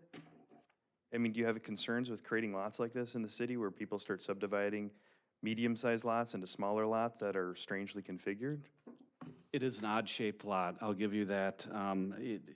It does meet the zoning regarding the lot size and the lot frontage requirements. The number of sides is excessive, but there's other lots in the general area that are not rectangular in shape as well, so it's somewhat consistent with the area. So where I have to come down on this is, and I understand the adjoining property owner's concerns, and I think we have to address those in a different context, like we did at the other vote. But if you're telling me it meets the zoning requirements and it's allowable, and it's similar to other CSMs or other lots in the area, I'm gonna probably vote in favor of this.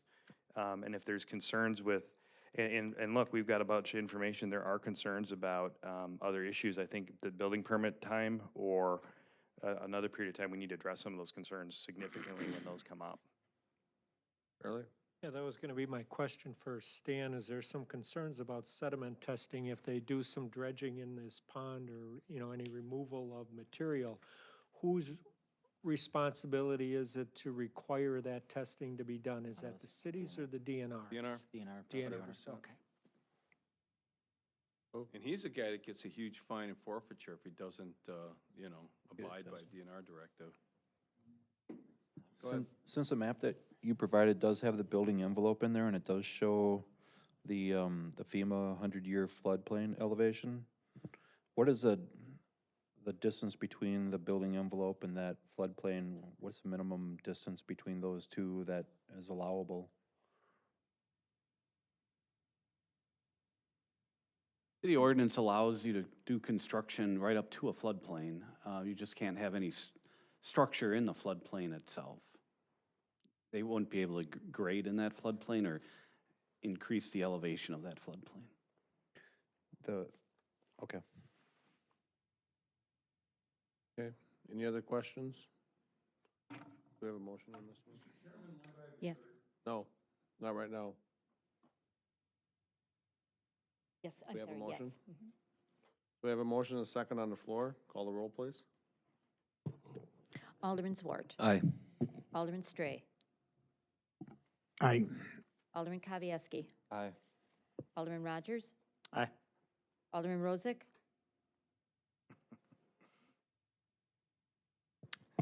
Aye. Alderman Shaw. Aye. Alderman Ellis. Aye. Alderman Spiegelberg. Aye. Okay, moving on. Consider act on reconsideration of conditional use permit for Gordy's Lakefront Marine, Inc. We need a motion to go through well, maybe we just want to get it explained first. Yeah, We'll let Stan explain it first. okay, as you know, we had a public hearing as it relates to this proposed conditional use.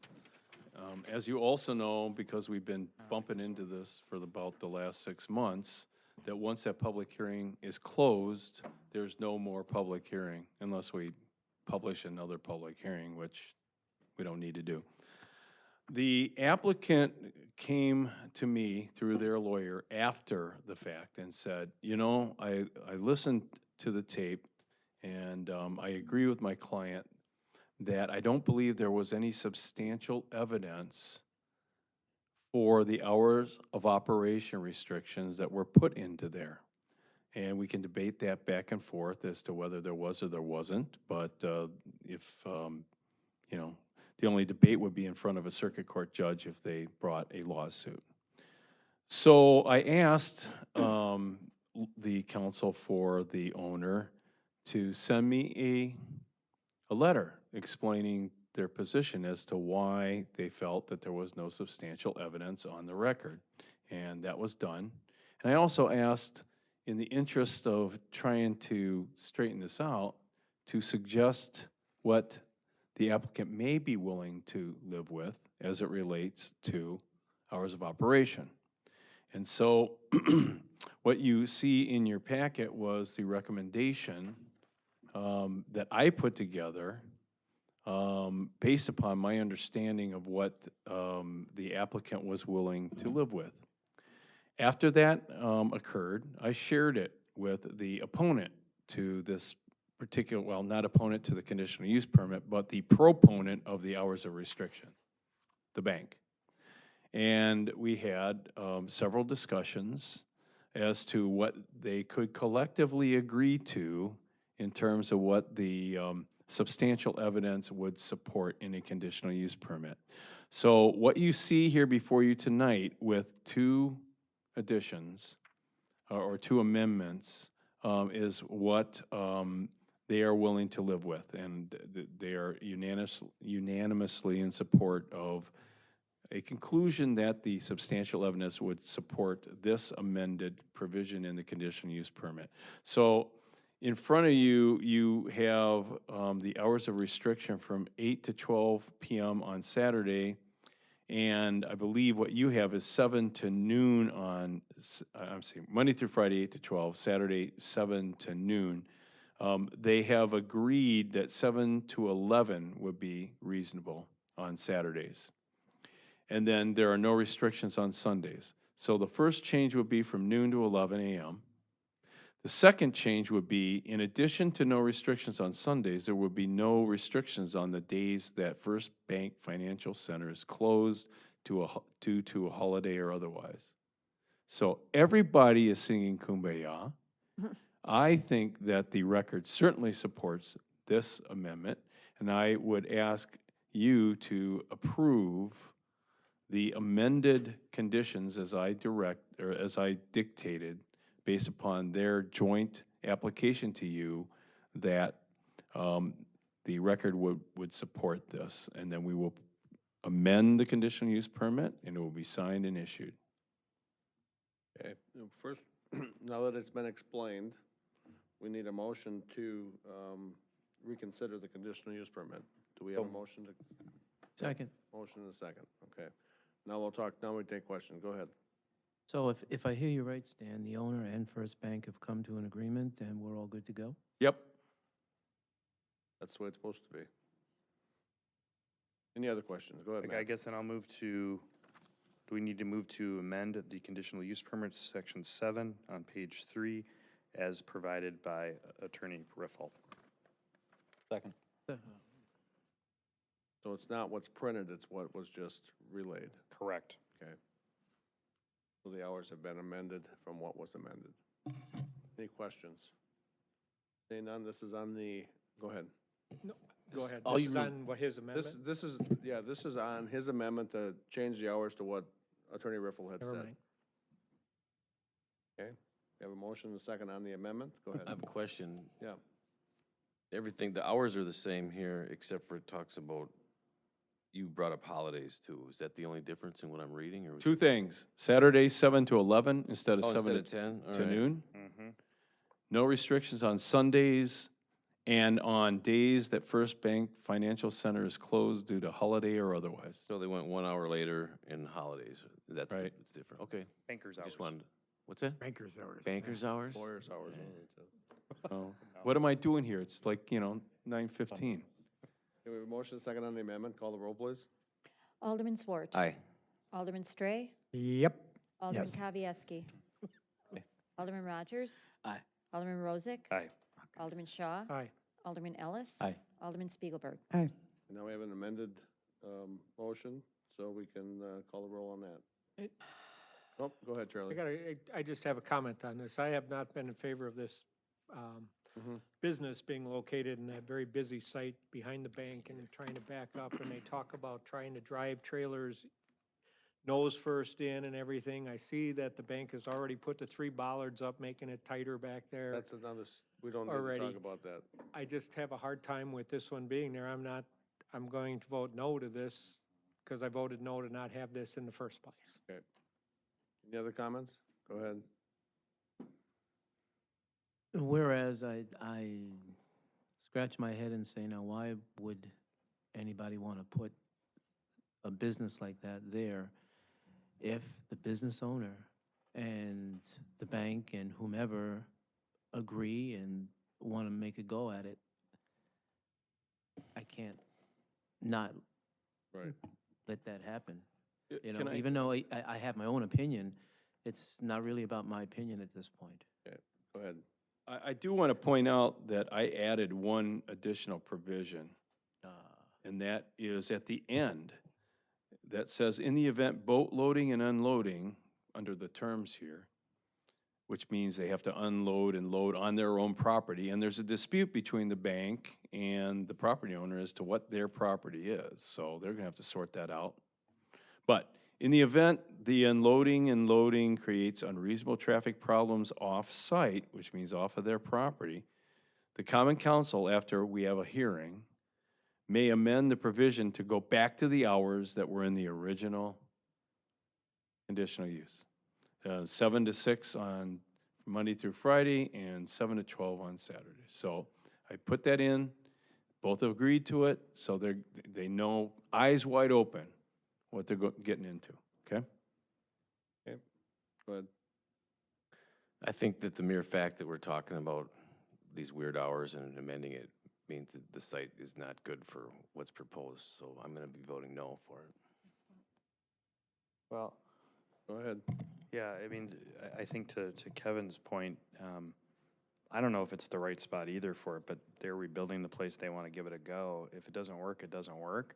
And they're going to struggle pulling boats in and out during those hours and doing what they're going to do. I think the reality is it's going to turn into a storefront with very little moving in and out of boats because they won't be able to do it during a lot of business hours. So, I mean, if they can make it work, let them make it work. I want to remind everybody Right, here that if right. you vote against this, please cite to the record of the night in terms of why these hours of operation won't work. Not what you all think, not what you all experience going out there, but what was there in front of you that night that was testified to.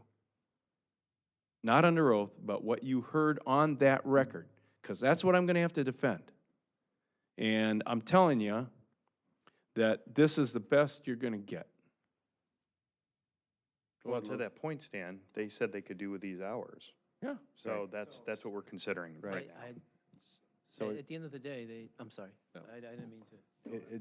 It's not about what we think, it's about what they comply with on the CUP. And if they comply to the CUP, then you have to find in favor of what's in front of you. Exactly. If you find against what is on the CUP as presented, then you have to cite in the testimony why you're voting against it, or you're jeopardizing our position legally.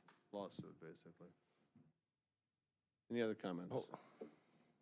So what you're saying is that we basically have to say yes to this because the landowners. No, you don't have to say yes, but just, you'll have to recall from the testimony that you heard what justifies saying no to this The business. fact that the site doesn't really fit for what, Well, in your opinion. in my opinion, isn't, can I have an opinion or I can't have an opinion? You have an opinion based on what you heard On fact. from the people that came in and testified. So if you Right, say, and we had for instance- landowners that disagreed with this, that were neighbors, who there's a property line dispute right now in the middle of it, correct? My recollection of the testimony is the landowner said, this is a perfectly good business. We just want restrictions on the hours of operation. That's what I heard.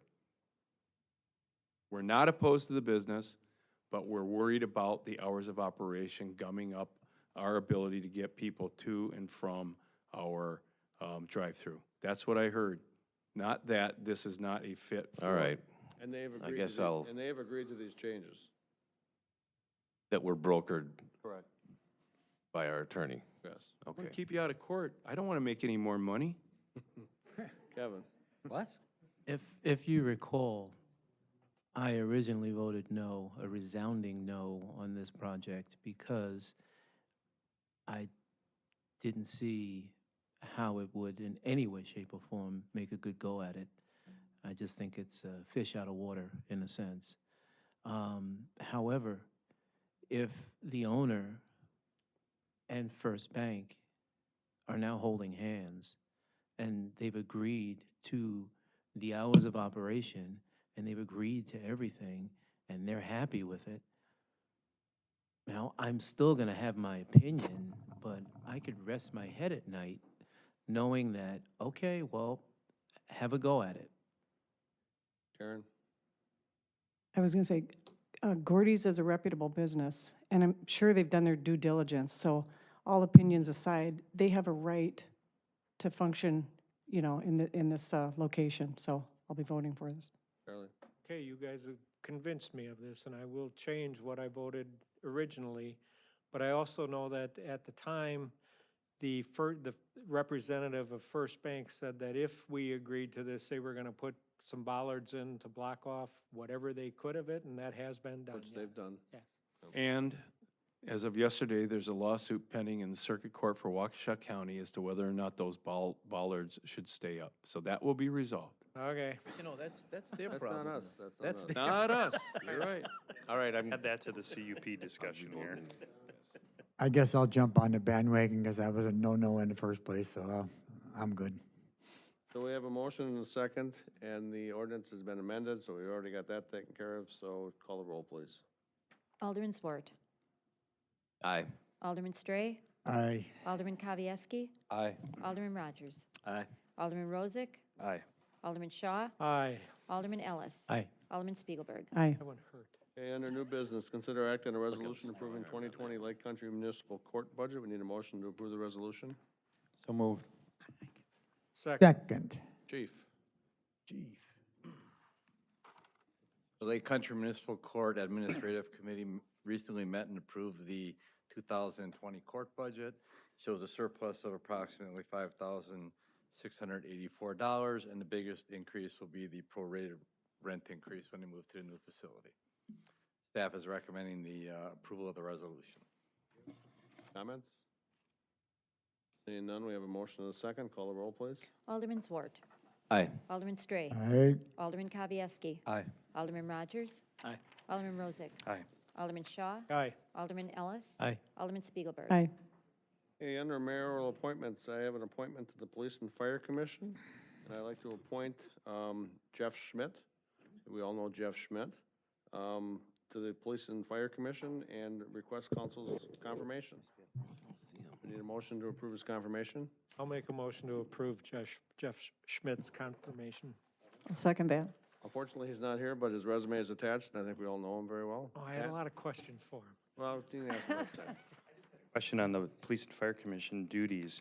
Do they have to review conduct inside the police department? No, No personnel decisions within the higher police fire department? discipline, Higher fire discipline. right? So I like Jeff. We served on council together as aldermen. But he spent a lot of time in the police department here in Oconomowoc. And if he has to review police disciplinary issues or actions with people that he's actually been a police officer with, that has a little bit of concern for me as a commissioner. So I will be voting against his. Yeah. appointment. I did have a discussion with him on that point. Oh, to that's, see if okay, he- good. To see if he could be Partial. impartial. Fair and impartial. Basically, most of the people that are working there now, he's never worked with. Most of the officers. In fact, I don't think there's any officers he's really worked with because he's been out of it for such a long time. So he says he can keep it impartial, and I trust his judgment. Well, I'm glad you had that discussion with him, because Yeah. that's exactly my not a personal concern No, about I know, it's Jeff, but professional just concern. that And he was my there that concern much too. time. That was my concern too, when I talked to him about it, to make sure he could stay impartial. Okay. Tom? I think he was just worried about impact fees. Any other comments? Seeing none, we have a motion and a second. Call the roll, please. Alderman Zwart. Aye. Alderman Stray. Aye. Alderman Kavieski. Aye. Alderman Rogers. Aye. Alderman Rozak. Aye. Alderman Shaw. Aye. Alderman Ellis. Aye. Alderman Spiegelberg. Aye. Staff reports? I just wanted to say, as we wrap up 2019, thank you for all of the support of the council throughout the year. I think we had a successful 2019, and we look forward to 2020 ahead, and wish everybody happy holidays and Merry Christmas. Took my thunder. Sorry. Any comments from the mayor? That's right what it says. Just say ditto. You got the beard for it. Just wanted to wish everybody Merry Christmas, Happy New Year. I think we had a very successful few weeks with the German Christmas market, the holiday train, which was another huge success, the parade, the tree lighting. The weather was perfect compared to last year, so it was much better. I'd also like to commend the city council. We had a lot of things that we did this year.